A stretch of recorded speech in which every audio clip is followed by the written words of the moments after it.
What is the difference between self-care and soul care? That's what I'm going to be talking today.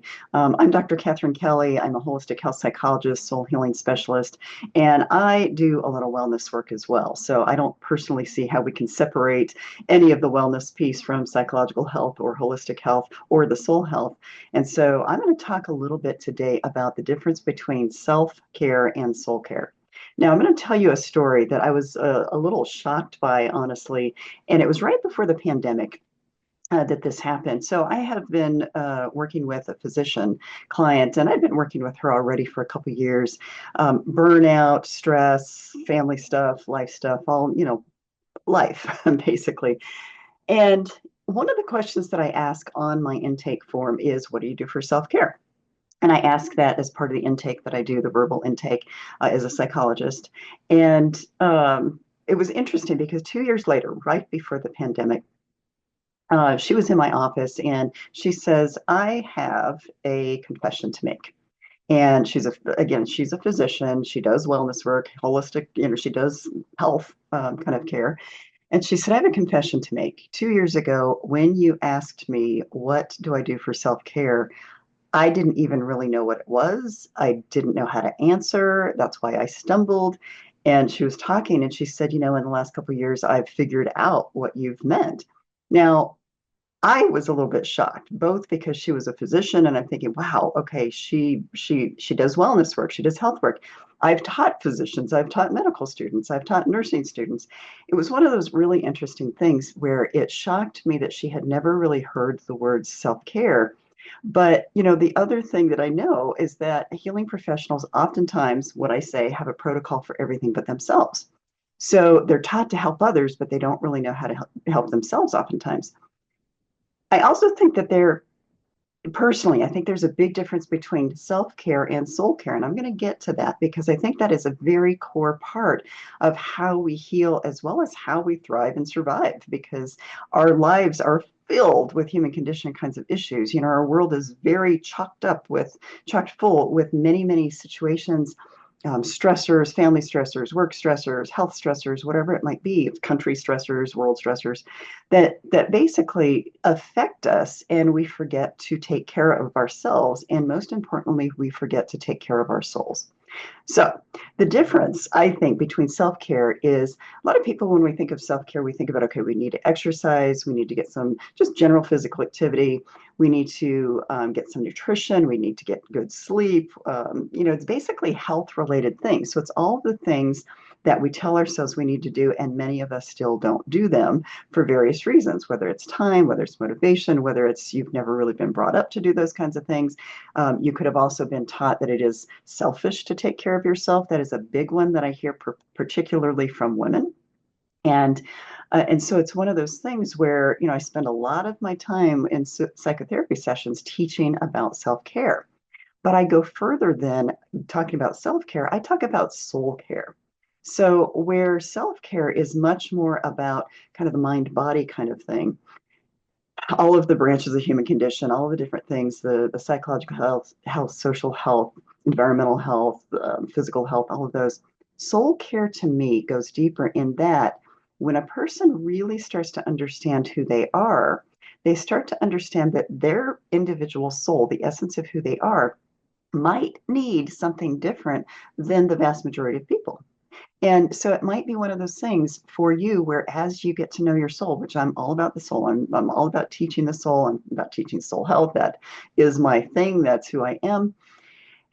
And yet, when a person starts to understand that that deepest part within themselves has needs in addition to the human part of themselves, the care goes deeper, but it also gets more nourishing and it gets more, really more important, but it really gets to that point where people can then have more fun taking care of themselves in that way. Because once they understand what their soul needs, they may get to the point where they realize, okay, the typical kind of exercise really doesn't do it for me, but what does do it for me? What is the physical activity that does it for me? So I am a major walker. I love to walk. I love to be outdoors. I love to walk in the trees. I go to nature centers. I go to nature trails.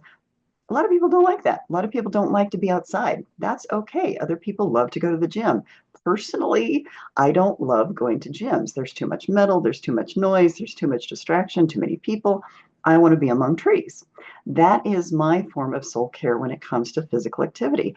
And once I really gave up the idea that I needed to force myself to go to the gym, I thrive. I can be outside for hours and hours, get all the physical activity I need, but basically not need the gym. That is me. That is not everybody else. Years ago, before yoga was a thing, literally like 35 years ago, I did yoga. I basically took a yoga class from the university that I was going to for my undergrad, and I enjoyed it. And that's actually where I was first introduced to meditation, and it was called a yoga aerobics class. And so it was mixed with the yoga poses were mixed with light aerobics, and then we went into a meditation. Over time of taking those classes, I realized, wow, it's not the yoga part that I really love, it's the meditation part and it's the light aerobics part. So again, that fed my soul very differently. I know yoga is a big thing in the world right now. I'm not into it. That's okay because my soul doesn't want that. My soul doesn't need that. Other things, there's other forms of self-care that we were taught that we need. We need this particular kind of nutrition, all of these fad diets out there, all this kind of thing. But when it comes to the soul, answering your physical and nutritional needs from that perspective are probably going to nourish you better. You are going to know intuitively what you need and what your body needs. And when you do that intuitive healing and eating, you're going to thrive anyway. That usually does not include sugar, that a ton of sugar and things like that. But it's that getting to know yourself and getting to know, gosh, what is it that I need? I know for me, if I haven't had enough vegetables, my body starts to tell me.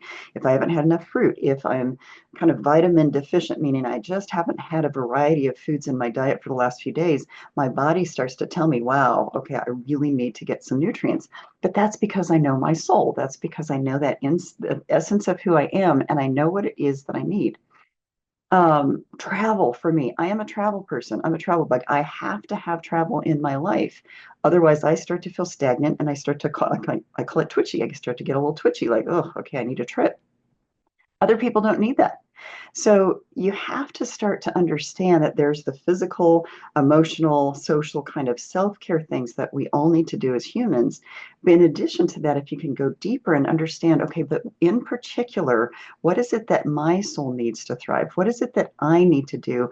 What is unique to me or about me that helps me get there? I tend to like to exercise alone, except for my dogs. And my dogs, although I really like to leave them at home sometimes, but for me, getting out and going on a trail that has no people on it is like the best thing for my soul. Other people love to be around people. Fantastic. But see, this is the thing, because there is a difference, a very, very clear and stark difference between self-care and soul care. They're related, but really from a feed your soul, emotional health, holistic health, whole soul health perspective, if you start to understand what that soul care is, what it is that you in particular needs, what it feeds your soul, then you are going to get further in feeling like you're thriving, feeling like you're well, feeling like you're getting where you really need to be. And so it seems like a really simple kind of thing. But the fact is, doing that soul searching is a necessary part of you understanding what soul care is for you. Because, like I said, what it is for me is going to be very different for what it is for someone else. My best friend, we've been best friends for 38 years, I think, something like that. No, 40. Oh gosh, it's been more than that. Sorry, 40 some years. And we couldn't be more different in certain ways because I love cooking. I just love cooking. I love getting in there. I love being creative. I love creating something new. She doesn't like it. Okay, cool. So for me, it feeds my soul to basically cook. I don't mind going to grocery stores. She hates going to grocery stores. It's one of those things that basically, if you know your soul and you honor that, if you go down the path of just honoring it, you're going to be in a much better place than falling into what society is trying to tell you. And I know there are, well, millions of books out there and millions of videos out there and millions of, training programs and all this out there that tell you what you should have in your world for self-care. But this is really about you developing your own understanding of what you need. And so that's where this whole self-care versus soul care, I think, is really important to understand, because what we do to season our lives or season our souls makes all the difference in our health and our ability to thrive through any kind of stress that we have. So that is why I teach about the soul, and that's why I teach about soul care, is that it really is about health and being able to really weather this human condition in whatever way we need to. So I just wanted to throw this out there. Now, I also want to say, coming in spring of 2025, I'm actually going to be offering a webinar that's called The Recipe for Radiance. It's based on a book that I wrote, I guess I published that in 2018, maybe 2018, 2019. And it is based on creating a recipe of soul care for your life so that you understand how to integrate the self-care pieces with the soul care pieces. And honestly, once you understand what your particular recipe is, what your routine is, what it is that you can do, basically, you don't need anything else for the rest of your life because you already have it figured out. It's just a matter of doing the soul searching and having a little guidance in doing that. So, like I said, spring of 2025, that will be available. So make sure you check back or go to my website to check that out. So I hope this helps because so many people struggle with self-care. But if you can start to realize that if you can create your self-care with an essence of what feeds your soul, that self-care can be easy. It's going to become much easier for you to get it in your routine when you enjoy what you do and when it feeds you at that deepest level. So just a little primer to get you going. I know this end of the year, everything winds down and we have a hard time with self-care, but most people are like ready to jump in a little bit better, at least in January. And so I wanted to get this video out there now to get people starting to think about what can I do starting in the new year. And this Recipe for Radiance webinar might be one of them. So hope you have a wonderful day. Light and love to you, bringing soul wisdom to you as we kind of work on this whole modern soul kind of thing. So this, weaving this in to help you understand how the soul can really help you thrive. Have a wonderful day. Bye-bye.